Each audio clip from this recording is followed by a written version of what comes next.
మొరాలకించు దేవునికి మహిమ కలుగునుగాక. ప్రియ స్నేహితులందరికీ దివ్య వాక్యోదయం. ఈనాటి పాఠ్యభాగము న్యాయాధిపతులు 6:6. ఇశ్రాయేలీలు మిద్యానీయుల వలన మిక్కిలి హీనదశకు వచ్చినప్పుడు వారు యెహోవాకు మొర్ర పెట్టిరి.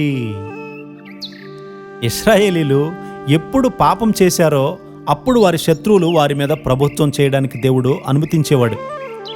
పరిస్థితులు కఠినంగా ఉన్నప్పుడు వారు దేవునికి మొర్ర పెట్టేవారు. తరచుగా మనకు కఠిన పరిస్థితులు వస్తే మనము దేవుణ్ణి స్తుతించాలి. అంతా బాగుండి సాఫీగా కార్యాలు జరుగుతున్నప్పుడు మనము చాలా మంచి క్రైస్తవులమని అనుకుంటాం. కానీ ఏదైనా విపత్తు సంభవించినప్పుడు, అంటే వ్యాధి రావడం కానీ, ఉద్యోగం పోవడం కానీ, ఇంట్లో సమస్యలు ఉండడం కానీ జరిగినప్పుడు అవి మనం దేవునికి సమీపంగా వెళ్ళడానికి వచ్చినటువంటి సాధనాలని మనం అంగీకరించాలి. దేవునిపై ఎప్పుడు కూడా నింద మోపకూడదు. దేవుడు నన్ను శిక్షిస్తున్నాడు అని ఏమాత్రము చెప్పకూడదు. అయితే మనలను తగ్గించుకోవడానికి ఇది ఒక తరుణమని ఎంచుకోవాలి. పరిస్థితులు కఠినంగా ఉన్నప్పుడు ఇశ్రాయేలీలు మొర్రపెట్టారు. దేవుడు తన దూతను ఒక యవనస్తుని దగ్గరకు పంపాడు.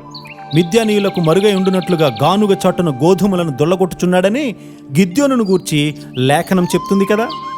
దూత అతనితో, పరాక్రమము గల బలాఢ్యుడా, యెహోవా నీకు తోడై ఉన్నాడు అని అనగానే అందుకు గిద్యోను, చిత్తము నా ఏలినవాడా, యెహోవా మాకు తోడై ఉండిన ఎడల ఇదంతయు మాకు ఎందుకు సంభవించెను అని అడుగుతున్నాడు. బానిసత్వానికి అలవాటు పడిన వారు దీని విషయం బాధపడరు. నీవి పరిస్థితుల్లో ఏ సహాయము చేయలేవు. మా సంఘం బాగానే ఉంది అని చెప్పే క్రైస్తవుల మాటలు అర్ధరహితాలు. చచ్చినటువంటి స్థితిలో ఉన్నవారు ఉజ్జీవాన్ని, అభివృద్ధిని కోరుకోరు. ఏదైనా తప్పు జరిగినా కూడా దానిని గుర్తించరు. అంటే వారు పూర్తిగా మరణించారన్నమాట. గిద్యోను అలా పూర్తిగా చావలేదు. మా పితరులు మాకు వివరించిన ఆయన అద్భుత కార్యములన్నీ ఏమాయను అని గిద్యోను అడుగుతూ ఉన్నాడు. అవన్నీ కాకమ్మ కదలేనా? నేను వాటిని చూస్తానా? అవి నా కొరకా లేక చనిపోయిన మా పితరుల కొరకేనా అని అతనిలో జీవం ఉండడం వల్ల అతనికి ఆశ గల హృదయం ఉంది. దేవుని కార్యం చూడాలని ఆయన కోరుకుంటూ ఉన్నాడు. దేవుని కార్యము చూడాలని నీకు కోరిక లేకపోతే నీవు చచ్చినవాడవే.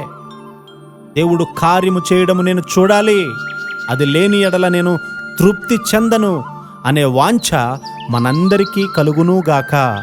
ఆమేన్.